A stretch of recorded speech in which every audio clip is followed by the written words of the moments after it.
Perlas del libro de Malaquías. El mensaje de Malaquías es particularmente apropiado para la iglesia de hoy y es comparable al mensaje de la Odisea, Apocalipsis 3:14 al 22. Como los laodicenses, los judíos de los días de Malaquías eran completamente insensibles a su verdadera condición espiritual y no sentían necesidad de ninguna cosa. Eran pobres en lo que atañe al tesoro celestial, ciegos en cuanto a sus errores y desnudos o desprovistos del carácter perfecto de Jesucristo. Habían despreciado las vestiduras blancas de justicia. Gracias te damos, Padre, porque nos permites iniciar el estudio de las perlas del libro de Malaquías. Padre, te pedimos, Señor, que nos des sabiduría, que nos des inteligencia, que nos des, Señor, comprensión para que podamos nosotros encontrar esas enseñanzas que nos sirvan para acercarnos más a ti. En el nombre de Jesús te lo pedimos. Amén. El libro de Malaquías, en sus 4 capítulos, vamos a encontrar nosotros 8 llamados de Dios a su pueblo. En el capítulo 1 que vamos a estudiar hoy día, Dios les recuerda su amor eterno y les invita a volver. Les invita a darle honra como a su Padre. Les amonesta por haber vuelto vulgar las cosas sagradas. Solo ellos se conformaban con su apariencia de piedad. Durante estos 4 capítulos vamos a encontrar amonestaciones de Dios, pero a un pueblo justificando su pecado. Si tuviéramos que resumir en una frase el libro de Malaquías, es decir al pecado por su nombre y el pecador justificando su pecado. Ingresemos al estudio de este primer capítulo. ¿Qué nos dice el primer capítulo? Profecía de la palabra de Jehová contra Israel por medio de Malaquías. Una vez más queda evidente que la palabra registrada en este libro es la palabra de Jehová, no es la palabra de Malaquías. Malaquías tiene un propósito con su libro. ¿Cuál es? Impedir que Israel olvidara las lecciones del pasado. Hacer recapacitar a su pueblo. Este pueblo ya había olvidado su tiempo de exilio en Babilonia. Se cree que el libro fue escrito aproximadamente en el 425 a.C. Por la similitud de la condición espiritual del pueblo en tiempo de Malaquías con el tiempo de Nehemías, algunos consideran que Malaquías y Nehemías fueron contemporáneos. Si el libro de Malaquías no fue escrito casi paralelamente al libro de Malaquías, se cree que fue escrito un tiempo después, pero no un tiempo tan lejano. ¿Qué más sabemos nosotros de Malaquías? El tema principal de este libro de Malaquías es la decadencia espiritual del pueblo. El pueblo se había olvidado de Dios. Seguían participando de los ritos, las ceremonias, pero ya no consideraban a Dios para nada. Por eso decíamos en la introducción que el mensaje de Malaquías es muy similar al mensaje a la iglesia de la Odisea. Yo os he amado, dice Jehová. Y dijisteis, ¿en qué nos amaste? Dios se dirige a ese pueblo y les dice, yo los he amado. esforzándose para que su pueblo comprendiera su ingratitud, el Señor formula ciertas preguntas directas. Su amor los ha constituido como nación. Ellos fueron llamados, fueron elegidos como pueblo de Dios por el amor que Dios tuvo a esa nación, por el amor que Dios tuvo al padre de ellos, a Abraham, y que posteriormente ese pacto que hizo con Abraham se fue pasando como una herencia a Isaac, a Jacob y luego a las 12 tribus. Yo os he amado. El amor de Dios por su pueblo quedó evidenciado por todo lo que hizo. De la misma manera, el amor de Dios por ti y por mí ha quedado evidenciado por lo que Él hace. Pero ¿qué sucede? El pueblo dice, ¿en qué nos amaste? ¿En qué? Cuestionan la afirmación de Dios. Como algunos hijos suelen decir a su padre, bueno, si tú me amaras, harías esto y esto y esto por mí. Algunos cuestionan el amor de Dios y dicen, si Dios en verdad es amor, ¿por qué hay tanta miseria? ¿Por qué hay niños que sufren? ¿Por qué hay personas que sufren violaciones? ¿Por qué hay tantas muertes injustas? Y van cuestionando a Dios y le dicen, ¿en qué nos amaste?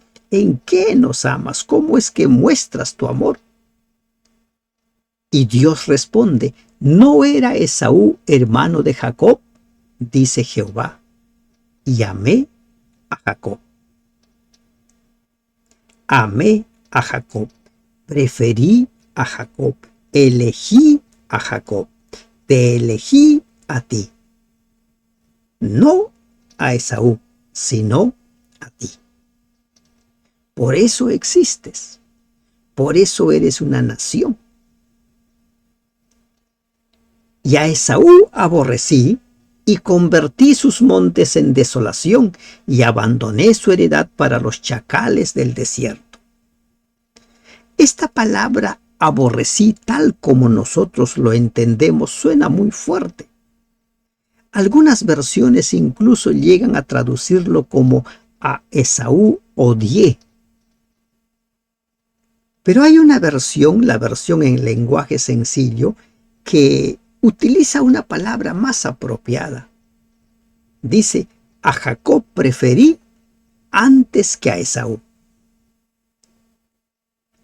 Cuando nosotros revisamos la historia, nos damos cuenta que Dios nunca odió a Esaú, a tal punto que Esaú se convirtió en el primer pueblo con territorio.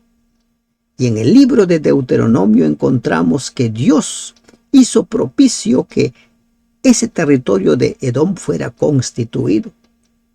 Cuando los israelitas fueron avanzando para tomar Canaán, Dios dejó en claro a Moisés y le dijo, no pienses tomar nada de ellos, porque yo les he dado ese territorio.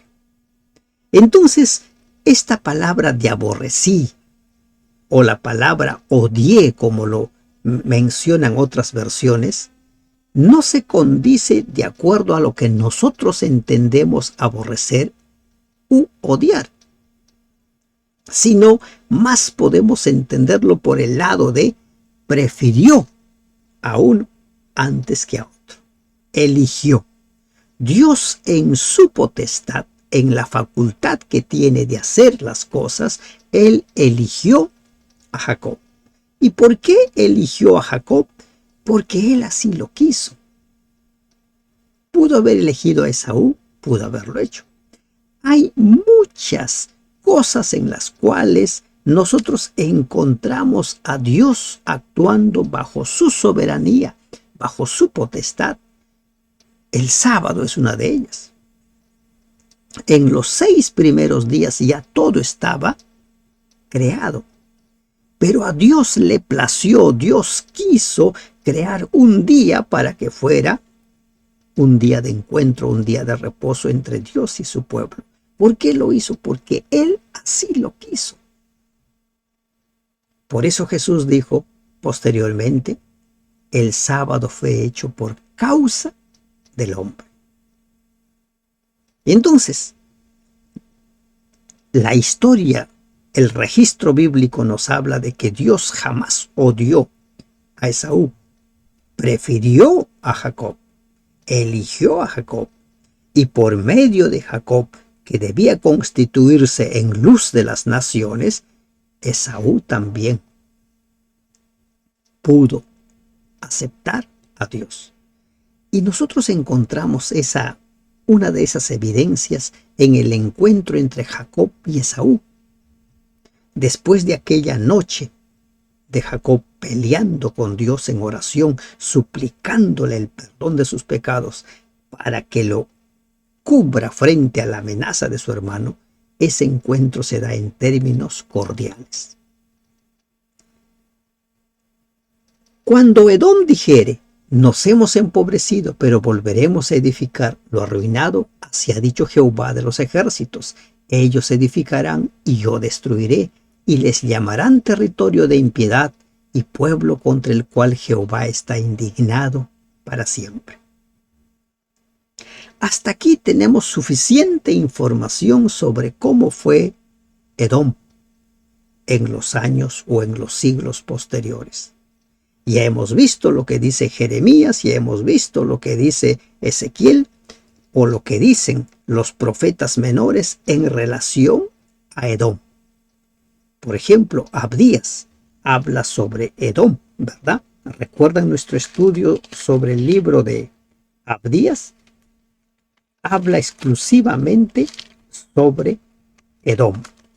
¿Y por qué es que este pueblo fue destruido?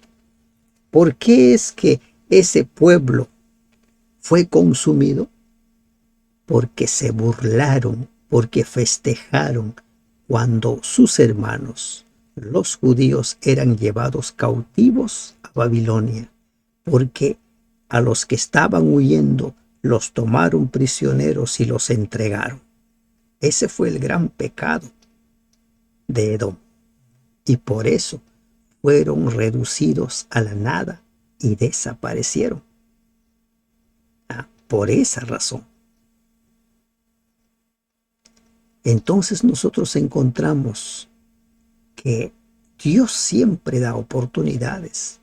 Y si algunos pueblos han desaparecido como consecuencia de sus pecados, a pesar de las evidencias de amor que Dios manifestó por ellos.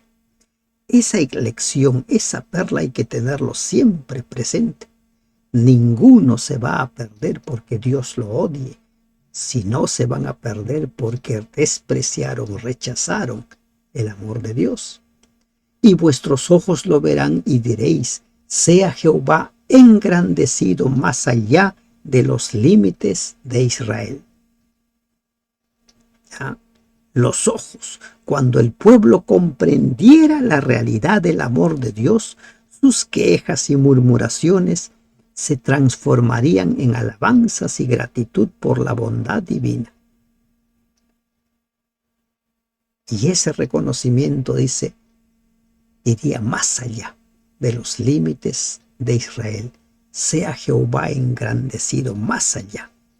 La Septuaginta enfatiza por encima de los límites de Israel. Recuerden, Israel tenía una razón de ser luz de las naciones. Ellos debían conocer a Dios para luego enseñar sobre el amor de ese Dios a quien han conocido. Nadie puede predicar de un Dios que no conoce. El Hijo honra al Padre. Aquí encontramos nosotros la segunda confrontación. Dice, el Hijo honra al Padre y el siervo a su Señor. Si pues yo soy Padre, ¿dónde está mi honra? Y si soy Señor, ¿dónde está mi temor? Dice Jehová de los ejércitos a vosotros, Oh sacerdotes que menospreciáis mi nombre, y decís, ¿en qué hemos menospreciado tu nombre? ¿Se dan cuenta? ¿Cuál es la acusación, el reproche? Dice, si yo soy considerado por ustedes como su padre, como su señor, ¿dónde está mi honra? ¿Dónde está el temor que sienten por mi nombre, por mí? ¿Dónde está? En lugar de darle honra, en lugar de manifestar temor hacia el Dios a quien consideraban, a quien llamaban Padre, ¿qué hacían? Menospreciaban el nombre de Dios. Como diría Isaías, este pueblo de labios me honra, pero su corazón está lejos. ¿Se va dando cuenta que estos mensajes son mensajes para nuestros tiempos? Mucha gente dice, yo creo en Dios, pero hacen de su vida cualquier cosa. No consideran a Dios en sus acciones, en su día a día, en su estilo de vida. Dios no cuenta para ellos, no cuenta. Dicen, Dios es mi Padre, Dios es mi Señor. ¿Crees en Dios? Sí, yo creo en Dios, pero van destruyendo su templo, su cuerpo, con sus hábitos y sus costumbres. No honran a Dios, no respetan las leyes de Dios, no consideran a Dios como el Señor digno de ser adorado. No lo consideran. Y así como este pueblo dice, ¿en qué hemos menospreciado tu nombre? ¿Acaso no te alabamos? ¿Acaso no rezo a ti? ¿Acaso no te busco? ¿En qué te hemos menospreciado? Y Dios responde, en que ofrecéis sobre mi altar pan inmundo, y dijisteis, ¿en qué te hemos deshonrado? En que pensáis que la mesa de Jehová es despreciable. Miren, estas acusaciones son fuertes. Pan inmundo. Pan. ¿Por qué dice pan inmundo? ¿Por qué? Se supone que el pan ya estaba establecido cómo debía ser preparado. ¿Por qué Dios dice que es un pan inmundo? ¿Ah? Porque las motivaciones eran distintas. Cuando Dios estableció el servicio del santuario, lo estableció con un propósito. Ese pan simbolizaba, como más tarde Jesús también lo deja claro, a Cristo mismo, el cuerpo de Cristo. Eso dijo Jesús. Este es mi cuerpo, dice Jesús. Todo lo que había en el santuario era un símbolo. Pero ahora ellos simplemente, como en el tiempo de Isaías, seguían ofreciendo sus ofrendas, sus sacrificios, seguían participando de las fiestas, pero su corazón estaba en otro lado. Su corazón estaba lejos de Dios. Por lo tanto, era un pan inmundo. Fuerte, ¿verdad? ¿Qué quiere decir eso? Si nosotros ofrecemos algo, presentamos nuestras ofrendas, nuestros diezmos y nuestro corazón está lejos, es un pan inmundo. Si nuestras acciones no hablan de Dios, sino por el contrario niegan a Dios, todo lo que ofrecemos es un pan inmundo. ¿Te das cuenta lo serio, lo grave de esta acusación? Y dice todavía, ellos preguntan, ¿en qué te hemos deshonrado? En que pensáis que la mesa de Jehová es despreciable. En que pensáis que el altar de los sacrificios es despreciable. Pensar. La relación con Dios es una relación de fe. La relación con Dios es una relación de entrega. No de labios para afuera, sino de lo que hay dentro. Por eso cuando Dios habla de renovar el pacto, habla de grabar sus leyes en nuestra mente y en nuestro corazón. Eso es conversión. Cuando David se arrepiente, le dice al Señor, Señor, dame un nuevo corazón.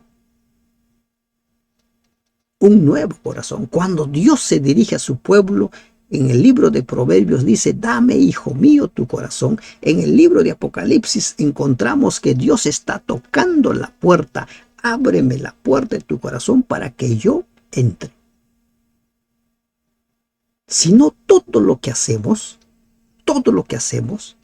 es un pan inmundo.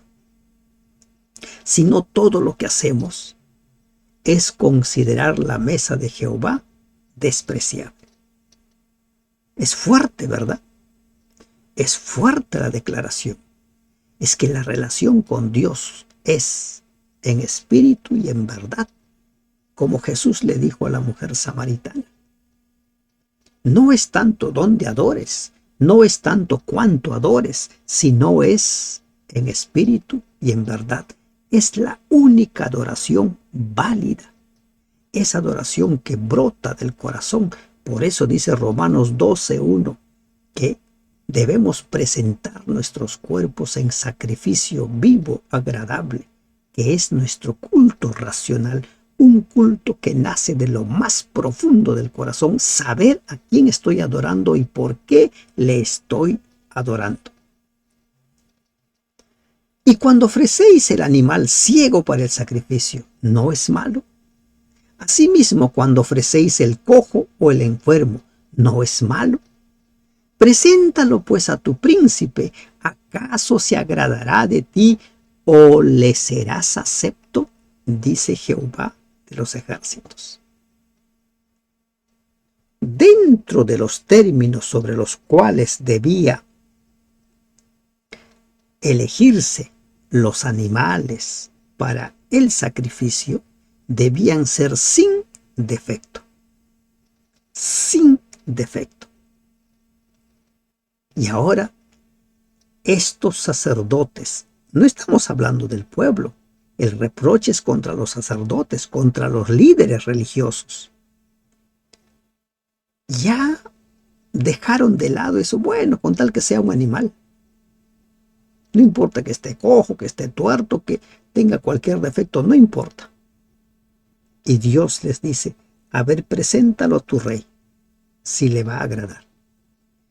Y eso en verdad nos sucede también a nosotros. Nos cuidamos mucho cómo nos presentamos, qué presentamos a las autoridades, a los jefes que tenemos.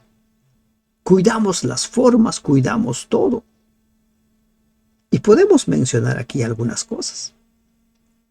Por ejemplo, cuando está usted ante su jefe, no vamos a hablar ante su presidente o ante una autoridad elevada, sino ante su jefe directo. ¿Se duerme a usted en su presencia?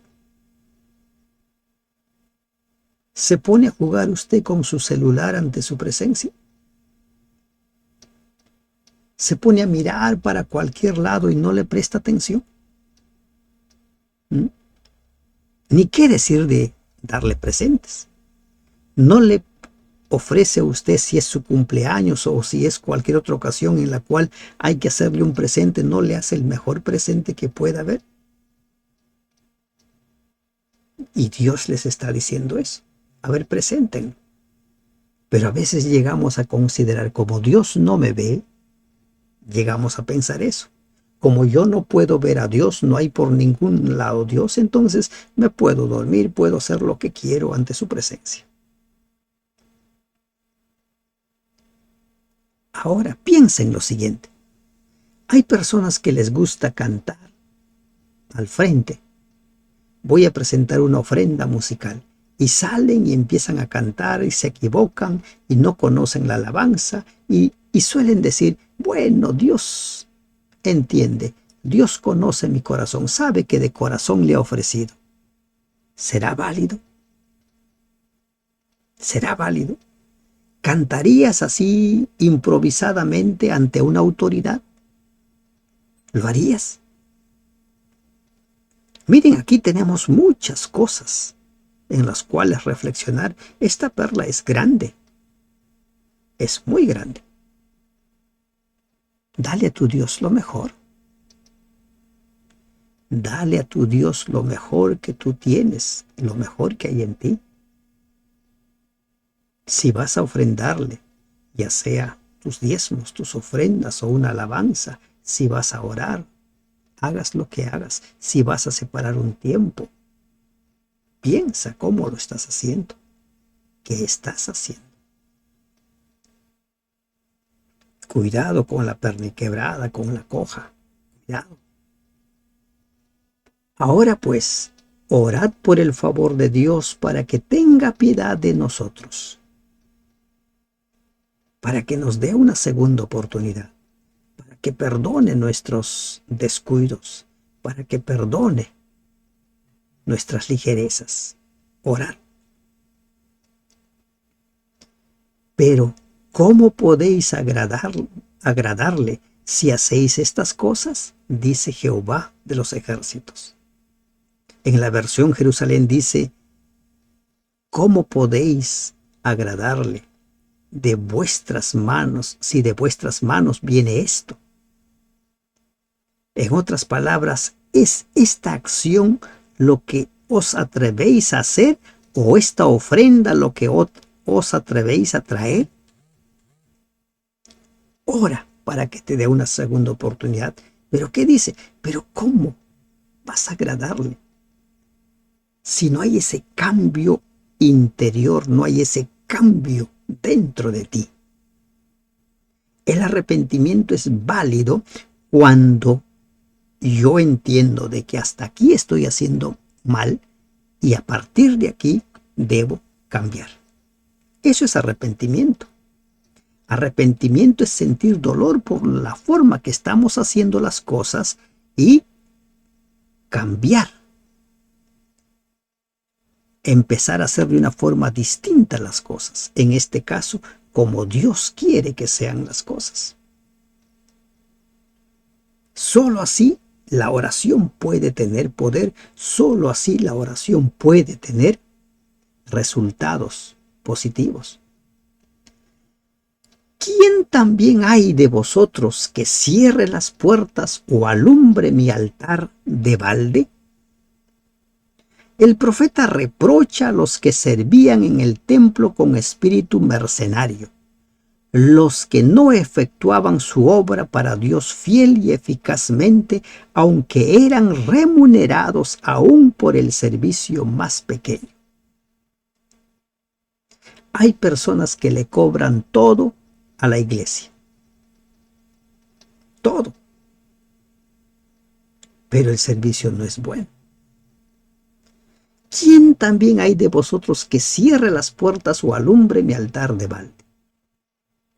Es cierto, el Señor ha dicho que el obrero es digno de su salario, el portero debía recibir un salario, los que estaban encargados de las cosas sagradas debían recibir un salario, todo el que trabajaba en el santuario debía recibir un salario, pero debía hacer ese trabajo tal como debe ser, no con desdén, no con desidia. ¿Cuál es tu servicio? ¿Cómo brindas tu servicio? ¿Cómo calificaría Dios el servicio que le estás brindando? Y si eres de los que están pagados por brindar el servicio, ese trabajo que le estás dando, ¿es un servicio como para Dios o como para los hombres? De eso habla mucho el apóstol Pablo. Cuando es para Dios, yo voy a hacer lo mejor, me estén mirando o no me estén mirando. Cuando es como para los hombres, simplemente me voy a esforzar por hacerlo bien cuando me estén mirando. Y cuando nadie me vea, simplemente no hago nada o hago lo que puedo. Lo hago ahí a la ligera. Si eres de los que están recibiendo un salario por servir al Señor, piensa cómo lo estás haciendo. Yo no tengo complacencia en vosotros, dice Jehová de los ejércitos, ni de vuestra mano aceptaré ofrenda. No brindan el servicio gratuito, no brindan el servicio por amor y encima no hacen bien su trabajo. Tu ofrenda no lo voy a aceptar. Y aquí podemos aplicar incluso más allá. Las ofrendas son aceptas ante Dios solo cuando provienen del corazón, solo cuando hay gratitud dentro de nosotros. Se hacen jornadas de mayordomía y generalmente se hace énfasis en la devolución de diezmos y ofrendas. Es bueno porque debe haber recursos para seguir proclamando el Evangelio, para que el Evangelio llegue a todo el mundo. Es necesario. Pero hay que hacer mayor énfasis en la conversión del dador. Hay que hacer mayor énfasis en la entrega. Así como los macedonios en el tiempo de Pablo. Primero se entregaron a sí mismos y luego ofrendaron. Porque desde donde el sol nace hasta donde se pone, es grande mi nombre entre las naciones, y en todo lugar se ofrece a mi nombre incienso y ofrenda limpia, porque grande es mi nombre entre las naciones, dice Jehová de los ejércitos. Desde donde nace el sol, era el propósito de Dios que su culto verdadero se esparciera por toda la tierra. Para eso fue llamado Israel, para eso amó a Jacob, para eso amó a ese pueblo, para eso lo sacó de Israel, para hacer luz, para que presenten a ese Dios vivo, para que por su testimonio, como dice el libro de Zacarías en el último capítulo, ¿recuerdan? Mucha gente dirá, quiero ir a adorar a tu Dios porque hemos oído, porque hemos visto que Dios está con ustedes. Ese era el propósito. Pero lamentablemente ese propósito no se cumplió. Y es el propósito de la existencia de la iglesia hoy en día. Que el nombre de Dios sea conocido en todas partes. Pero ese Dios que presentemos va a depender de nuestro testimonio vivo. De la forma como lo presentamos. Entonces la gente conocerá al Dios verdadero. Cuidado con la forma como presentas a Dios. Puedes estar presentando a un Dios falso, creyendo que estás presentando al Creador, al Salvador. Tus palabras, tu testimonio puede estar presentando a un Dios falso. Y vosotros lo habéis profanado cuando decís, inmunda es la mesa de Jehová, y cuando decís que su alimento es despreciable. Ese Dios que es conocido, ese Dios creador, ese Dios salvador, ha sido profanado.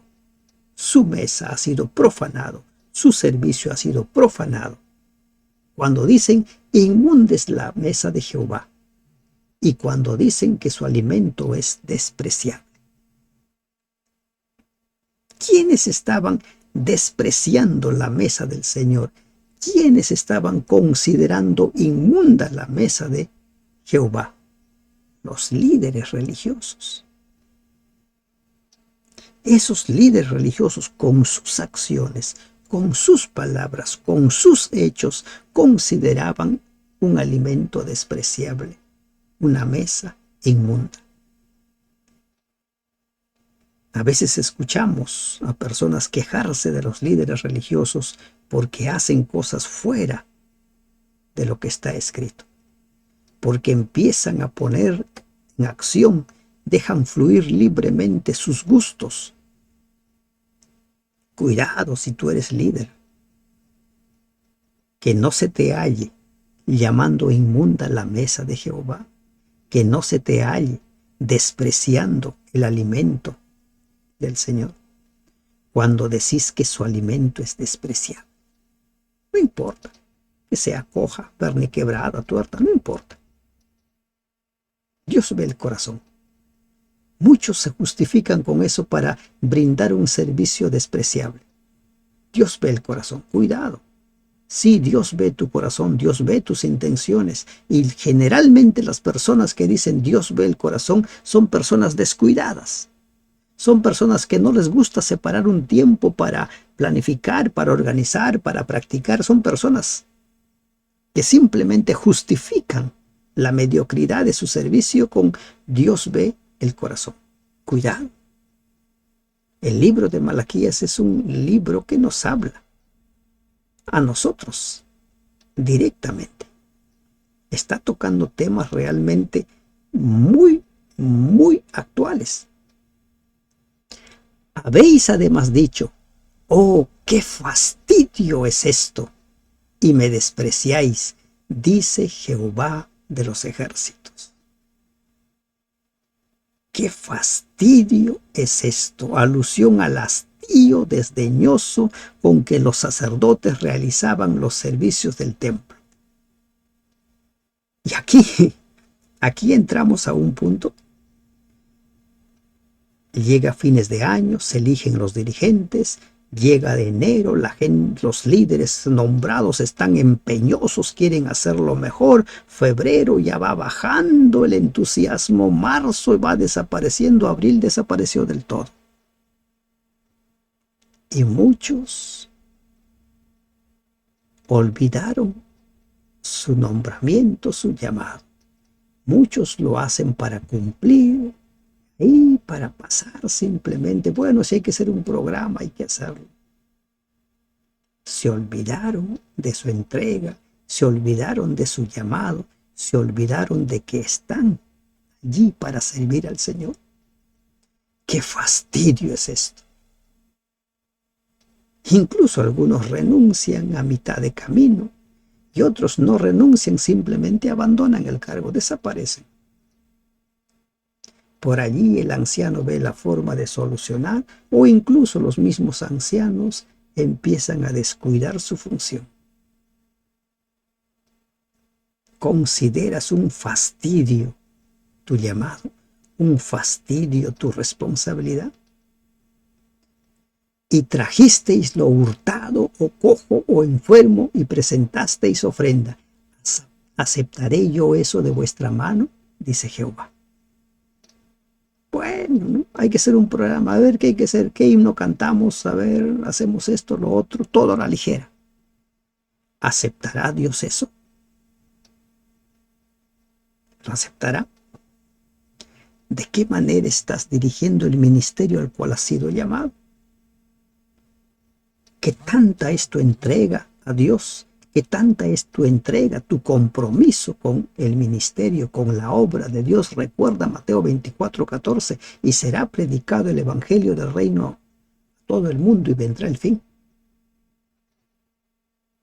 El programa que haces, la parte que tienes como líder en la iglesia, está sumando a ese gran proyecto de Dios de proclamar el mensaje a todo el mundo para que venga el fin. ¿O es simplemente, bueno, para cumplir? ¡Qué fastidio es esto! En una ocasión se estaba realizando el repaso de la lección en una iglesia y le pregunté, ¿cuál es el propósito, el objetivo de este repaso? ¿A dónde queremos llegar? Y es lamentable cuando en las iglesias se hacen el repaso de la lección de escuela sabática y no hay un objetivo. Es una pérdida de tiempo cuando se hace algo y no hay un objetivo, no hay un propósito. Tiene que haber un objetivo. Cada vez que enseñas tiene que haber un objetivo, un propósito. Maldito el que engaña, el que teniendo machos en su rebaño promete y sacrifica a Jehová lo dañado, porque yo soy gran rey, dice Jehová de los ejércitos, y mi nombre es temible entre las naciones. Recuerda, Él es el gran rey. Él es el creador. Él es el Dios todopoderoso. No pretendas engañarlo. No pretendas decir esto es lo que tengo y esto es lo que doy teniendo más. Maldito el que engaña, el que teniendo machos en su rebaño promete y sacrifica a Jehová lo dañado. Da lo que no tiene valor, da lo que ya no sirve. El castigo divino descendería sobre aquel que teniendo macho en su rebaño que fueran aceptable ofrecieron en cambio lo dañado, es decir, un sacrificio defectuoso. ¿Tu servicio, tu ofrenda, lo que le das a Dios es defectuoso o es algo digno del rey, del gran rey? Piensa en esto. ¿Tu servicio es digno del gran rey o lo estás haciendo como aquel que no vale nada en la vida? Él es el gran rey y su nombre es temible entre las naciones. Su nombre debe ser reverenciado, debe ser temido, debe ser proclamado. Toda rodilla debe postrarse ante él.